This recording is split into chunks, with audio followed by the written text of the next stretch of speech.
Today on the Hill Country Artists Podcast, we have the women who made up the Magnificent Seven, who recently concluded a show at the Kerrville Arts Center. Go around the table and everyone tell us who they are. I'm Elaine Capers. I'm Nancy Huffman.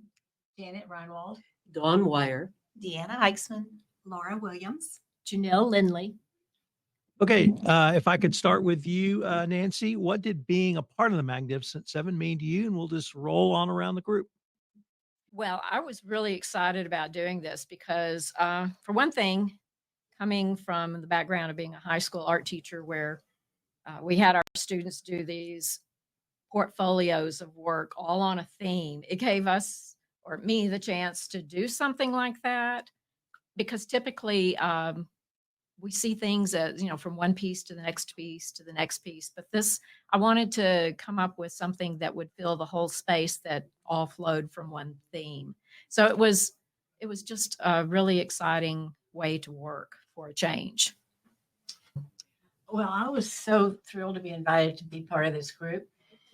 We all do such a variety of media, and I think I was the only one who does only watercolor.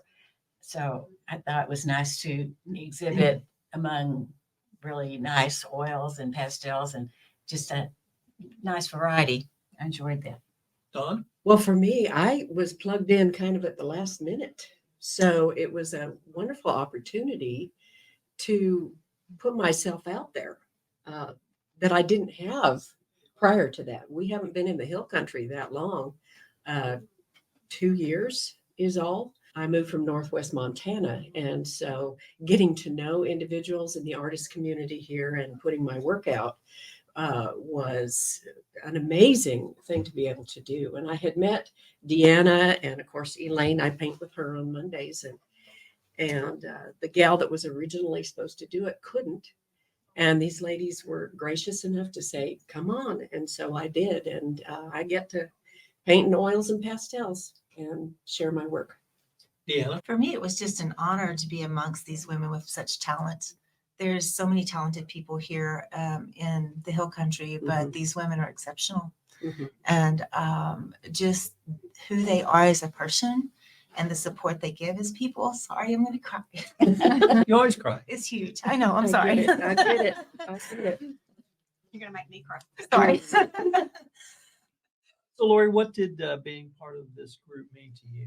I think for me, it was some of us aimed for larger pieces, larger works of art, and just working together as a team. It really was a team effort. And we communicated via text and calls and visits. And it was just a lot of fun for me working towards this big goal. How about you, Janelle? I knew everybody, I think, in this group and have done things with them. And I just look forward to being with them because we all have a really good time together. I also love the fact that the space was large because I tend to lean towards really large canvases and enjoy that so much. But we also learn from each other. Not only do we have a really good time, but we just learn a lot, I think, from each other. So it was very enjoyable. Yeah, let me pick up on something you said. And I want everyone, of course, to answer. But could you talk about the medium you utilized and then tie it together with this, what I just wrote down, big goal? What is your medium and then how did you create something to meet that big goal? Well, since I paint in watercolor, I'm always in awe of these beautiful oil paintings I see everywhere. And watercolor is kind of at the bottom of the totem pole as far as great works of art. So I thought this would be a great time for me to put up some of my big watercolors and just see how it compared and a showcase for them, really, that I don't normally have. Dawn? Oh, goodness. For me, like I said, it was an opportunity to paint big. And having been doing pastels for the last 14 years, it was a challenge, but it was a fun challenge. And just the encouragement to be able to do that has been wonderful. So, I don't know. I love cloudscapes. Ominous was my large piece for the show. And it was just really fun. Deanna? Well, my last year had been kind of crazy, so I didn't have as many pieces. And when Elaine had asked me to be a part of it, I just thought, oh Lordy, how am I going to get it all done? And so it was a bit of a pressure type thing for me to get as many pieces done as I needed to. And so I was pulling in. I had a couple snowscapes, which were empty frames hanging on the wall the first day. And they gave me a hard time about that. But I finished up the pieces and got them in there. And I do predominantly acrylic. I think a lot of these ladies do oils. So anyway, it was a challenge. I usually do large pieces anyway, so that wasn't a big deal. I love doing large pieces, but Lori, how about you? Well, so normally I'm a plein air painter mostly, which means I go out and paint outdoors in the field. And as Nancy said earlier, we were both high school art teachers together, as a matter of fact, for the last couple of years of our careers. And so I approached it like Nancy, as this was a big AP studio project and I needed a concentration, we called it in school, a thematic version. So I had these grand plans. I drew them out to scale. I drew my wall to scale and thought of, okay, I'll have, a bald cypress piece at Hope Crossing, and had all these really grand plans, which I about 50% completed and filled in the gap with plein air pieces. So, but it was really fun to have that goal. How about you, Janelle? It is. I agree with you. Having a goal of certain ones and getting them finished was really fun. I do two things. I do acrylic paint, and I also do what's called paper painting, which a lot of people aren't familiar with, but it gives a little bit more of a mosaic look using pieces of paper. It's very tedious, takes a long time. So I do both. I love doing both, but I have to realize if I'm trying to finish something for a show and it's a paper painting and it's large, it's going to take a long time. But I enjoy having all the words and different things in the painting that show up. It draws people in and they enjoy seeing what the words are and what it says. And I'm also big on color, so that's always a fun challenge of thinking about the bright colors because I love color. Don, I want to start the next question with you. Okay. And I was just trying to think. There was a lot of fun things just to watch people as they moved around the room and watch them observe the different pieces. And the different styles of art in the room were so amazing. I wished everybody could have experienced being there. One of them, so I do a lot of animals, and I always try to capture their eyes. I want people to stop and look into their eyes and imagine, how that animal's feeling, or maybe that it brings something personal to them. And that happened. I had a couple that came through and they're like, oh, you've got our rabbit. And I thought, what are you talking about? And so there was a small piece with the rabbit on it and a donkey. And anyway, they were just so fascinated that I had their rabbit that they watch every morning in the backyard as they drink coffee. And so anyway, that was always fun. Lori? For me, probably the most memorable moment was an artist named Eddie. And I had visited with him previously at other exhibits. He frequents KACC. And so he pulled me aside to one of my pieces, which was a very tall vertical oil painting of Hope Crossing looking up the North Fork. And he wanted all my thoughts on how did you determine this perspective? And because it's a 24-inch by 48-inch painting, so it's quite tall. And he was very intrigued about the sight line and the focal point, and where, he just wanted to hear all about the perspective. So we had quite an in-depth conversation about it, and it meant a lot to me that he had so many questions and was so intrigued and didn't just, pass by. He really got into one piece. So. There was a couple that came by that, well, first of all, I love talking to everybody that comes by. I probably talk to them more than they know. But anyway, they start asking all these questions about the paper painting process because that's different. And there was a couple that had come by and they really liked the one where I had the 3 crosses. And it's named because he lives. because of the song and everything when I did it. And so they were asking all these questions, but what was so much fun is they were looking at all the little pieces of paper, and I have little things hidden in there like Bible verses, and they are drawn to that. They are drawn to look at all the different little things that are in there. And they were just fascinated. And so she wants to take a class, and I do classes on that.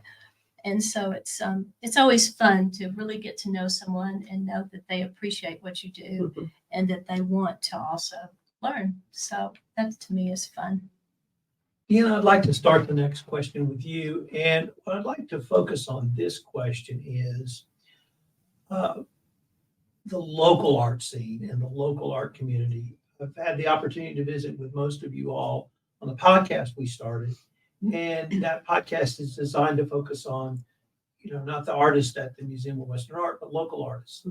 And what did having a show at the Art Center, the Magnificent Seven, what does that not only say about the local art scene, but what does that do for the local artist? Wow, for the local artists, I think it's a great opportunity for us to be able to show what we do and to be recognized, because so many times we're in our studio creating and nobody knows. So just getting out there and letting people see what our giftings are, because I feel like we all have a deep, deep faith, and the fact that our giftings are there and was given to us to express and to bring light to other people. Like when I work with the women who have been abused and use art as a way of help healing their heart. I think it just brings out the many aspects that art can and does touch lives. Well, locally, it's just a fabulous venue for Yes. getting us out in public. And I have to compliment my comrades here because we put a lot of work into getting the word out in the community, advertising, the photo ideas, taking the photos, which we had so much fun doing that. Your husband did a great job too, by the way. We have to tell you a little backstory there. We had hired a professional photographer to take our photo who had to cancel at the very last minute. And we're texting each other, what do we want to do? And time's running short to get our publicity out. And I said, well, I have a decent camera and I have a husband who I can teach how to push the shutter. We're very trained. This is Elaine. It was so funny taking these photos.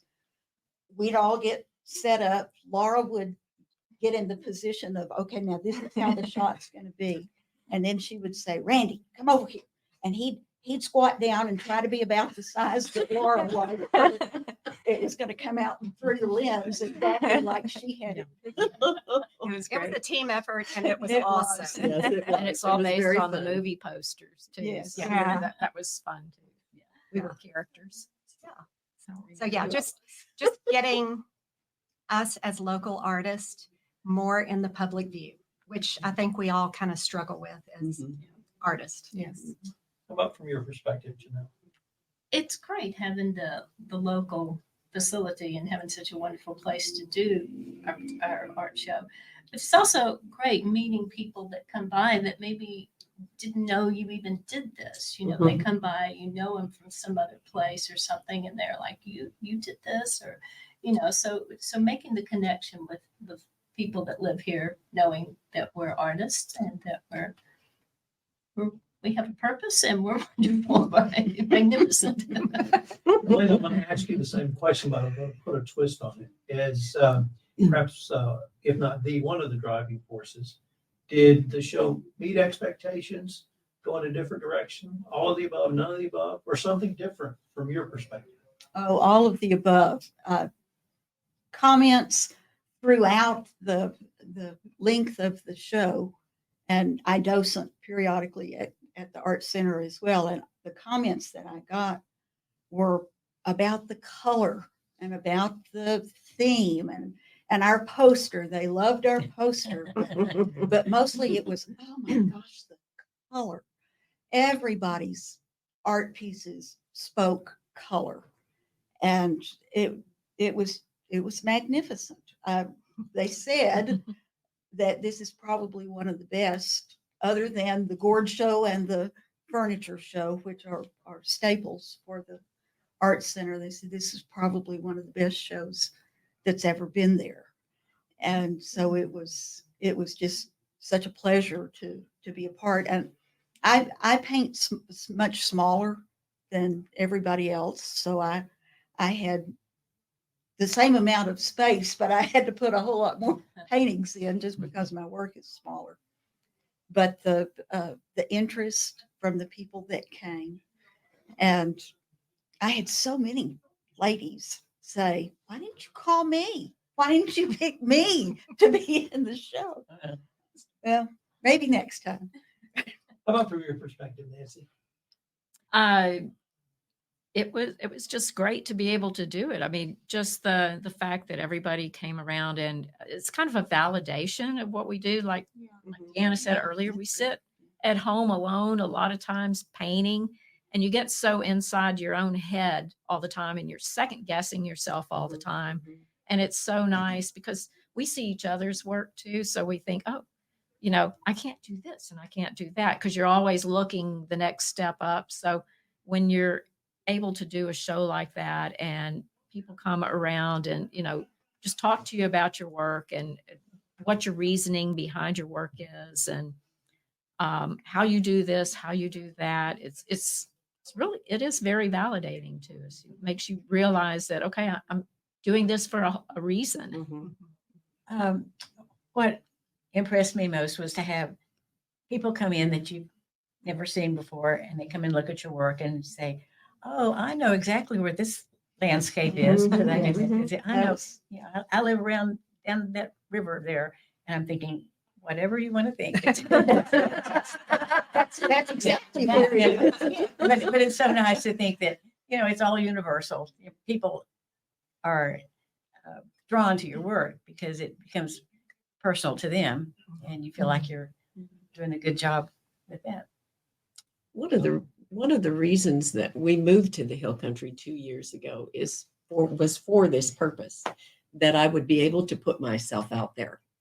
And because a lot of communities don't have cultural centers like we have here. This is very unique. And it's just wonderful. Even back home, the museums were the ones that put the artists out there, or the galleries, but to be working towards a goal, to become a better artist, a better individual in the art world, there's just not that type of facility. And I am so grateful for Kerr Art and Cultural Center and HCAF and even the theater venues that are here. The opportunities are wonderful. Yeah, I think we also would like to say thank you to Lonza, who runs Mhm. the Yes, Cultural yes. Arts Center, Yeah. and to Brian, who hung our show. Oh, He was it was amazing and wonderful. just precious. So thank you, guys. Yes.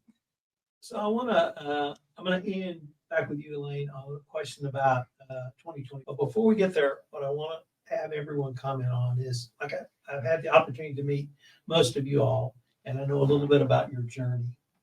But the thing that struck me about one of the powers of the show is that by putting yourself out there, by putting your work out there, you're communicating to someone else. Take a chance. Mhm. Whatever you love, whatever your passion is, do it. It doesn't have to be art. It can be writing. It could be whatever it is, but go with it, do it, put it out for the public, and see how if they respond in a way you respond, or they have a different response.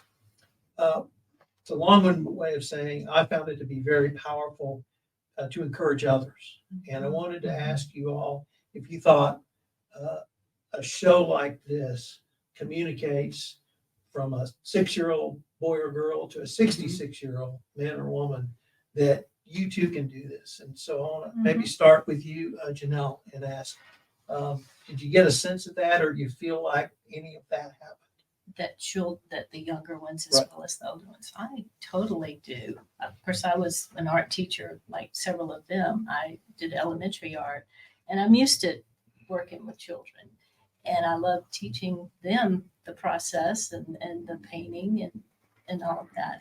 So I do think that the kids have an opportunity, teenagers have an opportunity, everybody's at a different level, but everybody wants to express themselves. So I start with my grandchildren and they all are used to doing all of this. But no, I think it's something that I like to tell people anybody can do. Now, it's not going to look the same. We all are different. Right. But I think everybody can express themselves one way or another. It may not look the same, but I am a firm believer in, especially the children all feeling comfortable expressing themselves. And actually, we're going to go back the other way now. So, all right. Swimming upstream. Go ahead. So I would say I had several artists. One of the things about Kerr Arts and Cultural Center is it's a great local venue for artists to gather who are at all levels of development as an artist. And so during this show in particular, I had several artists from KACC and the art club and who came up and, you know, like Eddie, who asked a very particular question about the process. And then several people, you know, wanted to talk about plein air. How do you do this? And and in fact, we met some new artists there who Nancy and I have agreed to take plein air painting. And we talked about the only way to really, if you don't feel like you're any good, the best way to combat that is to just do it.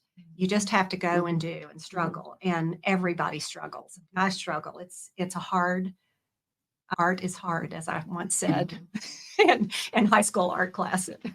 But as long as you just keep at it and keep practicing, I really think it's attainable for whoever wants to express themselves visually. So, Well, you're going to get me preaching now. One of the things that I truly believe and I stand on is in the beginning, God created. And if he created us, if you're a believer, then you know that you have creativity in you and you were born with it in you. Now, what happens to it and if you develop it is totally up to you. And as you grow, your mom, your dad, your teachers, you know, is it nurtured? Yes, art is hard, but yet it's not. It's just do it. Just get out of your own head and just do it. You know, it's only as hard as you let your brain think it is, but it's not. And it's a beautiful thing to be able to do. So, You know, in the process of doing art, there's always that voice that beats you up. And that's one of the things that has been good for me to work at overcoming as I have had this group and other people that I paint with. And there you go, Deanna, same thing. I think that's that sensitivity coming through from, because I've done art. I've drawn since I was a little girl. I grew up in a very artistic family. My father, you know, did danced over the world because he hasn't had an agent, you know, because he, you know, I mean, all of us sang. I did theater for a number of years, but I had a teacher in high school that didn't encourage, didn't follow through. I kind of got lost in the mix. And so I put it away. And it was an illness in 2009 that made me turn around and go, I need to do something creative. And my mom, who is an artist, she does both pastels and watercolor, handed me a box of pastels and I've never looked back. So but the overcoming thing for me has been just not beating myself up, because here I am in my 60s going, oh, is it too late? And I think that was the essence of your question. It's not too late. right. It's not. Never, ever believe that. Jen?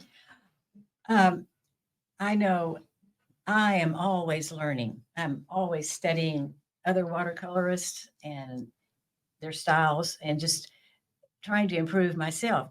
And when people look at some of my finished art, they say, well, how did you do that? And I say, you start at the beginning and you just work your way up. It takes a lot of practice and you never stop learning. Mhm. You just, and You're always learning. it's so exciting too, to help someone in their learning. And then when you learn something new, it's exciting too.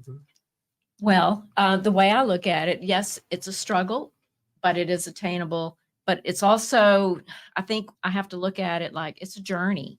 You know, sometimes that journey's great and it's easygoing, and sometimes it's treacherous and you fall down and you do things like that. But I think we all have to have that passion that keeps us moving forward Mhm. throughout our lives, no matter what type of creativity we're, you know, because creativity can be in all sorts of things. An engineer can be creative. It's not just artists and Mhm. musicians that are creative. It's Right. whatever you do in your life, but you have to move forward and you have to find passions as you move through life to keep you going. You know, I just think back like, okay, my parents are elderly now. My dad's 94, my mom's 88. And they have continued with their passions throughout their life, even though it's not artistic passions like my passions. You know, they're big in history, and they started a museum in their community and just things like that. So you always have to push yourself towards your passions, whatever it is, whatever path you're on in life. Elaine? Our show, I spent a lot of time at the Art Center just talking with the people that would come in, not just at the reception, but day by day, and just listening. I just kind of stalked people and listened to what they had to say. And a little girl, she looked like she was maybe 6 or 8 years old, came in with her mother, and they were looking at everything. And of course, they loved Deanna's giraffe. That was a big hit. But they got to Nancy's display, and Nancy did a lot of water, and her water had such amazing movement in it. And I heard the little girl say to her mom, "Look, Mom, look at that one. I could just put my toes in it." Aw. And the church services are held at the Art Center on Sunday just for the space. And a fella came up to me and said, "Do you know any of these artists?" And I said, "Yeah." And he said, that buffalo just takes my breath away." And it was Deanna's. And it just gave me such pleasure to hear people talk about what in each section caught their eye and what meant something. And everybody had art that spoke to someone. And that just filled my heart to hear that. Elaine, I'd like to end by asking you, you've mentioned already, but I want to reiterate the question or re-ask the question. Will the Magnificent Seven ride again? When will they ride again? And anything you learned from this experience that you're going to expand upon or hope to expand upon in 2024? Absolutely. The Magnificent Seven will ride again. We've even talked about our next photo shoot on horses. My suggestion has been stick horses, but I don't know how that's going to go. But yes, we will ride again September the 12th through October the 12th. And we will have our artist reception on September 14th. And we hope to have as many, if not more, people come out and see what we have new. We all work so hard to show new and different things every time we show anywhere. We try not to have, "Oh, I saw that last year." We try to do something new and exciting and different every time. So we invite everybody to come and see what the Magnificent Seven will do in the fall. Well, I wanted to thank you all for coming down. I really enjoyed the exhibit. I can't wait till 2024 to see what you all come up with. Right. Okay. This is Tom Fox again. Thank you so much for listening to this episode of the Hill Country Artists Podcast. This will be our final podcast for 2023, but I hope you'll join us again in 2024, where we continue to feature local Hill Country artists. If you're an artist and would like to be on the podcast, please give me a shout at tfox@tfoxlaw.com. The Hill Country Artists Podcast is a production of the Texas Hill Country Podcast Network.